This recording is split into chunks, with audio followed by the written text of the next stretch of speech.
everyone, welcome back to my channel. Today I am so excited because I am finally doing my LA murder tour. I've talked Mark, Chloe, and Clara into going with me, and You talked me into it. I had no choice. Clara has no say. She's 10, she doesn't have a vote. So we are going on my tour, and before I get started, I just want to say this. I am silly sometimes about doing this tour, but I by no means take murder or death, you know, anything but seriously. But I don't want anyone to think I'm joking around about this, but it is kind of like some of these spots are infamous and I'm a little ridiculous, so we naturally like joke and make light of things because it scares me and it makes me so super nervous. So please don't anyone take offense, but we're gonna have some fun. And even though Chloe is going to claim that she knows these places, and Mark probably will claim that as well, I have added new spots to my murder tour. So we're gonna go get in the car. Mark will never be on camera. He's like Charlie from Charlie's Angels, but my girls might be in the background. And I'm so excited to take you guys on this because I've been dying to do it. Oh, and another disclaimer, I'm probably gonna get some facts wrong because even though I think I know everything about these stories, I clearly don't. So if you know things that I don't know, please feel free to hop in the comments, let me know, correct me. I mean, I'm sure there are things I can learn. So let's go get in the car.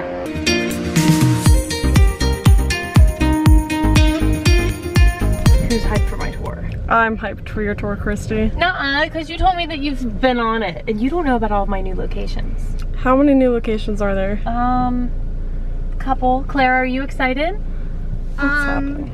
Well, yeah. Okay, great. So the first place we're going is actually in West Hollywood. It's super close to where we are, so it makes sense to start here because I like to kind of like start you off with less famous places and go to more famous places. Now, I feel that I am in the car the de facto murder expert, except Mark in the back seat knows a little bit about a couple of these stories better than I do, and I'm sure he will. But I've never known someone to like true crime as much as you do. You got me into true crime. It's true. And you're the reason I read The Stranger Beside Me. You're the reason I listened to My Favorite Murder. I'm watching, or I'm reading Helter Skelter now.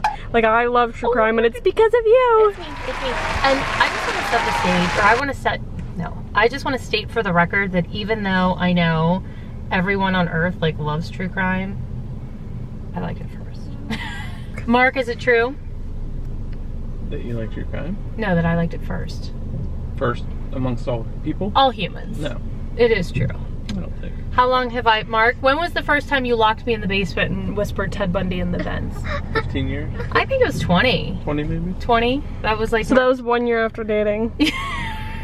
Maybe it was 15. We lived in the house. Yeah, Mark used to lock me in the basement and go, Ted Bundy. Andrew told me if you ever died and I got remarried, you would get Ted Bundy to haunt me.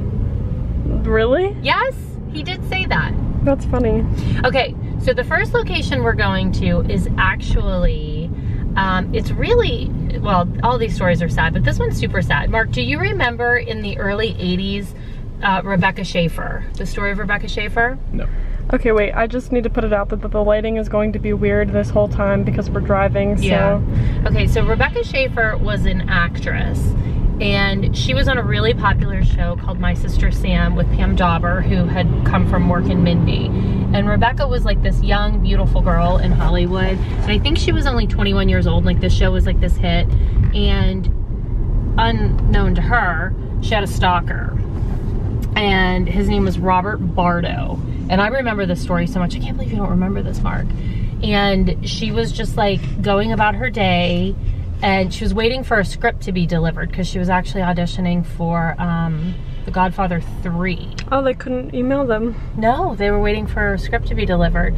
And she got a knock on the door, and she went downstairs, and it was this guy, and he was like talking to her, and she was like, she basically told him to like leave her alone. So he went to a local diner, he ate breakfast, and he came back, and he knocked on her door again, and she went back and answered it because, again, she thought it was like something with this audition.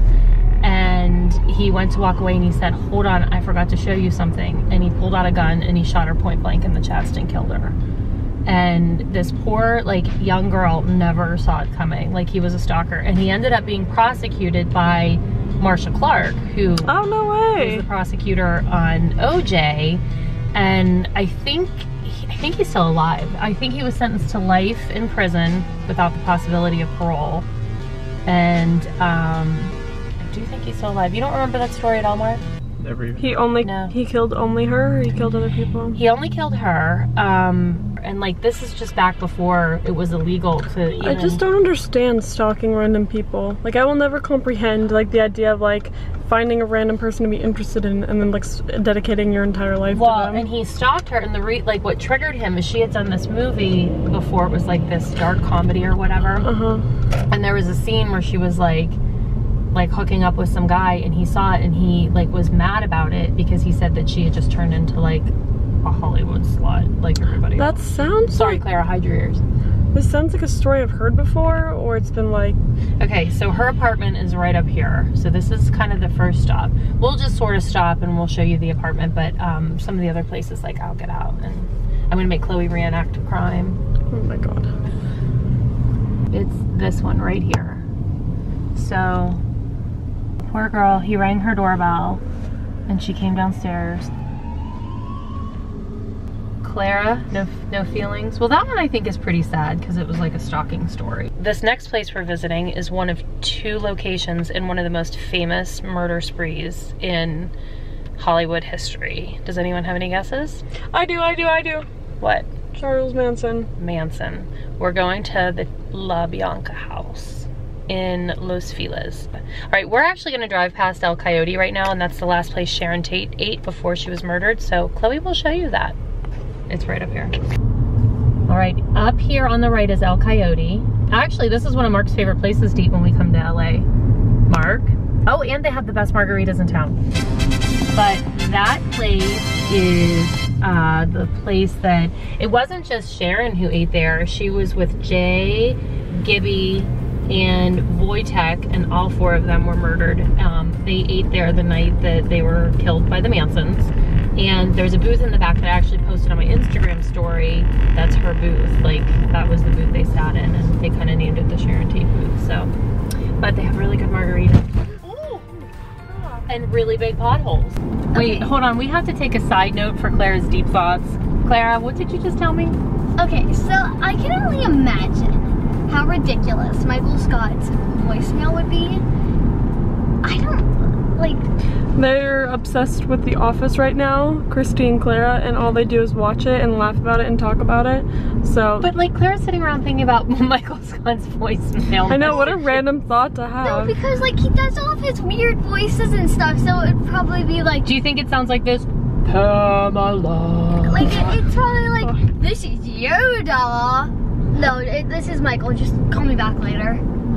Oh my. Okay, so I'm making a quick appearance. I was going to try really hard not to because of my chin. Oh, belly. But I had to interject with my own murder story because I'm obsessed with like paranormal activity and like conspiracy theories and like unsolved mysteries and things like that. Yeah. And I forget what hotel it is. I probably should look up information before telling the story. It's down here. It's downtown. I know exactly what hotel it is. Go on. I know what story you're gonna say. So this girl was staying at this hotel and there's footage of her walking into an elevator. It's crazy. And then like she doesn't get off. The camera stays in the elevator the whole time, but it never shows her getting off of the elevator. No, it shows her getting off. It shows her that she's afraid of something. Like she's like peeking out and stuff. Are you talking about the water tower? Yeah. Yeah. Oh really? Yeah. Okay, then I have my facts wrong. So never mind. There is footage of her getting off of the elevator, but she's like scared and she's peeking around the corner and she can't see. Like, and we don't know if there's somebody out there, if she's having like a break or like a yeah, right. We don't know what's happening. And then a couple of days, and then like she gets out the elevator, and then a couple of days later, she's found in the water tower. Yeah, a body is found in the water tower, and it's her. Yeah. And it's the same hotel that I can't remember. It has another crime connection. I think someone stayed there before he murdered somebody. I need to find out more about that. So where we're going now is the La Bianca's house, and this was the house that the Manson family, the people they killed on the second night of their murder spree. They killed at the Tate house the first night, and then the second night they came over here, which is kind of far from the other murder scene. And the way that they like just picked these places is they were places that Charlie, he told them like go to this house, go to that house, and they've been places that he had visited before. The night of this murder, there was basically the same people who went to the Tate murder house, except for the same people who murdered. The same people who murdered at the Tate house came to the La Bianca's house, except there was one extra person, and that was Leslie Van Outen. She came here, and she's convicted. And actually, I think she keeps coming up for parole, but Sharon Tate's family campaigns for like victims' rights, and they go against the parole board all the time, saying why she shouldn't be let out. But so this was the second night of the murders, and after this murder happened, everybody in LA like lost their mind because they were so far apart, like location-wise, with the same types of brutal murder. And for a long time, the police didn't even connect the two, even though they both had a lot of like similarities, and they should have easily been connected, but they weren't. All right, it is literally, oh, I think it's behind, I don't think it's this one. I think it's behind this bush right here. Perfect. Great, we get to see a wall of bushes. Oh no, it's somebody filming at the house. Oh look, we're filming too. It's this house. Yep, there it is. She's filming. That's the house? That's the house. Filmed her filming. She's filming. It's a nice house. It has a gate. So, that was the second Manson house. That happened in, I think that was August 10th, 1969. So Mark, this next house we're going to, I actually don't know much about it at all, but you know a lot about it. What is it? I might know. You do, I know you do. I can't wait to hear. Okay. You have me on the edge of my seat. I know. So the place we're going now is actually where the murder took place. But then the bodies were moved. The body was moved somewhere else. And this... Papa, do you know? Mm-hmm. What? Black Dahlia. The Black Dahlia. I don't know what. So the story of the Black Dahlia is one of the most famous Hollywood murders. It happened I think in the 30s or I the hear 40s. about it all the time, but I'm not like super familiar with it. I'm not super familiar with it either, but it is probably one It of was the just a podcast that I listened to. famous murders. So what's really crazy is now the suspected killer was a doctor, and his children have all come out and said, like, basically they think their dad did it. Oh, I think they did this on American Horror Story. I think I know what this is. His son was a retired LA police detective who basically kind of investigated on his own and determined that his dad was the... And his dad was a surgeon, and like the way they found her body was... They did do this on American Horror Story. Transected. Do you know what that means? It was in two pieces. Mm-hmm. Claire, don't listen to this part. And so there's one place in the human body that you can like cut it in half without going through a bone. And who would know how to do that? A doctor. A doctor. Well, this house is like this weird, creepy house. Like everybody in this kind of part of the town knows about it because it like is a scary, gross house. It's known as like the Jaws house, and it has like this heavy history. And supposedly the doctor lived here and killed her in the basement. Are there other creepy stories that happen at this house? Because then it's Yeah. probably like haunted by an evil spirit that kind of like Takes over and makes you kill Black Dahlias. not takes Oh, look over, at that but like bridge. oh, Oh, look at that bridge. crazy bridge. It's a crazy bridge. Is it coming up? Is anyone gonna tell us what like the story is? That's the story. The story is this girl, she was a young, beautiful girl, like here trying to make it, and this woman was walking a little kid in the morning, and she saw what she thought was a mannequin laying in this field, and it was a Yes, murder but how victim. did she end up at his house? Why was she there? Nobody knows. That's the whole thing. It's like one of the most infamous unsolved cases ever, and it wasn't until like recently that the his children found evidence after he died that they started investigating and basically said like, we think our dad did it. Like he was a suspect at the time, but nobody could prove anything. So they don't know like what happened or why he did it or motives or Nope. relationship. Nope. Anything. Nope. Okay. But it's a super duper famous, like the Black Dahlia is a big case. And it was like back in, was it the 30s or the 40s? No, I think it was the 40s or the 50s. 40s or the 50s. Why is it called that? Well, because she had black hair, and one of the crime reporters at the time would like coin phrases and stuff for just different crimes, and they said like she was beautiful like a flower, and she had black hair, so they just called her the Black Dahlia. Was Dahlia a flower? Mm-hmm. Oh, okay, so gotcha. Yeah. So this house is supposedly like really weird. I've never seen it. Well, you and I have like a sixth sense, so. I do have a sixth sense. No, I said me too. Oh, well this house, it's not even a house anymore. I think it's an event center now. Like you can have parties and stuff here. Like we could have a wedding. Want to have a wedding at the Black Dahlia house? I don't. That's so creepy. The house that they think the doctor killed the Black Dahlia in is right here. Wait, let me find it. It's right up here. It's really a weird, creepy house. This house? It's this one. This is supposedly where the Black Dahlia was murdered. If somebody comes out of this house and yells at me, I'm running.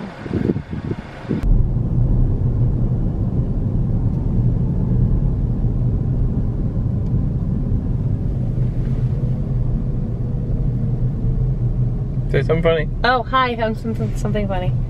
I'm funny. You're very close to me. Say more funny things. Funny things. Chloe left us, and so now it's Mark and me and Clara.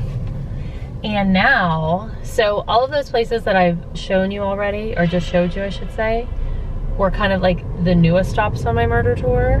So now we're going to like my tried and true locations. The one that we're heading to now is one of the most infamous, and that is the Sharon Tate house. So a couple years back, I think it was in the 90s, they tore the house down and built like a giant McMansion here now, but you can see where the killers parked, and you can see like the telephone pole they climbed and where they cut the, oh, Claire, there's Beverly Hills Hotel. Okay, so next door to this house, there's a guy who's the neighbor, like the house that's the neighbor's house, because Sharon Tate's house has been torn down, but the guy who lives next door, it's the original house, and like once or twice a year, and I can link this below, like the article, he invites like, what are they, ghost hunters or paranormal experts, and they do like a seance in the house, and they take, what are the pictures with the, like the heat, you know, you watch Ghost Hunters, what am I talking about? I don't know. Like where they take pictures and you can see like orbs or... Infrared? Infrared, thank you. So they do infrared pictures, and there's always like crazy spiritual activity in the house next door to where this murder happened. It's creepy. If you believe in that kind of stuff. Well, I think that when something that crazy happens at a location like that, I think the energy stays there. Maybe not like the, like I don't know if there's a ghost per se, but I think like that kind of like dark energy and that kind of like, don't you think? Make her a physicist. I am. Dr. Christi. I got my doctorate from an online site. So this area is known as Benedict Canyon. That's actually the house now, Sharon Tate's house. But we have to go the other way. See that big house up there? Okay, so that's the gates. And that right there is the pole that they climbed and cut the wires. And these gates used to be obviously old-fashioned. And the guy I think who lives over here does that seance every year. Here, so up here is actually right around, if you want to show this is like right around where the murderers parked. So the murderers walked up here.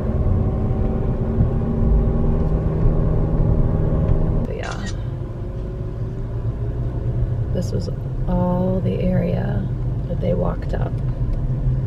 the last place we're going on my murder tour is probably the most famous scene or site, and you guys will recognize the sidewalk immediately, and it is where Nicole Brown Simpson was murdered. And the sidewalk is still the same. The front gate has totally changed because the people who bought it obviously want privacy from people like me driving by and filming it for YouTube. But we'll do the front sidewalk and then we'll pull around back and I'll show you where Ron parked and the back of Nicole's condo where OJ parked before he killed her. So OJ drove from Rockingham down here and he drove around to the back of the condo, and Nicole was actually walking out front. I read this book called Minute by Minute where it, like, based on the forensic evidence, exactly where everybody was, and she was walking to let her dog out and she was looking for Ron, and that's when OJ snuck through the back and waited for her, and he ended up killing her outside. He had plans to kill her inside, but it didn't work out.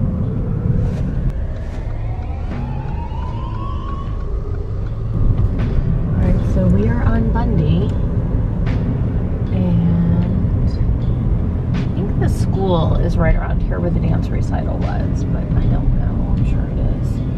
Brentwood's not actually very big at all.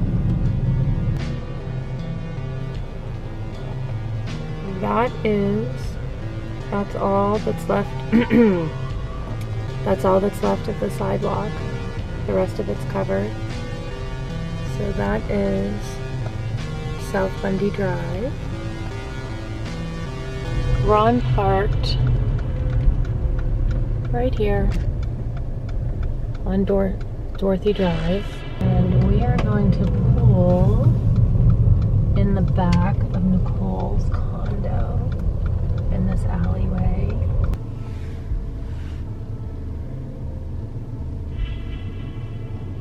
This is the back of Nicole's condo.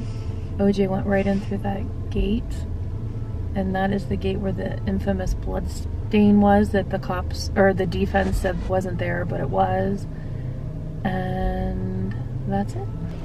Well, that is the end of my murder tour. I could really do like a complete reenactment of where OJ drove and where he parked and like how he snuck around the building, because there's this book called Minute by Minute that's amazing.